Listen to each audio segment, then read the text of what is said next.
Guys, welcome back to another video. Today I'm gonna be showing you how to install Python. First, you're gonna open up your web browser, then you're going to go python.org. Then once you're here, you're gonna go to downloads, and since I'm on Windows, I'll be clicking on the Windows, and I'll save the file. And then once it's ready, I will continue.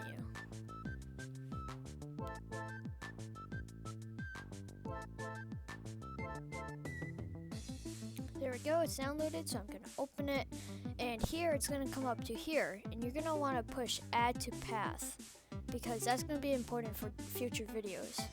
But then you're going to go to install now, and then it's going to install the rest of everything, and then once that's done, you will move on to the next part.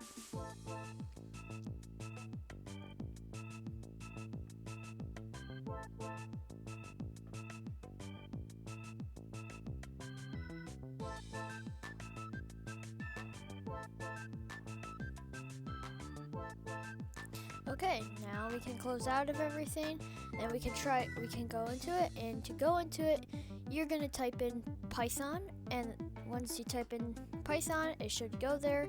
You can go into it, and then it's gonna pop up the window, and then to have a new one, you just push Ctrl N, and then you can start programming. That's how you install Python.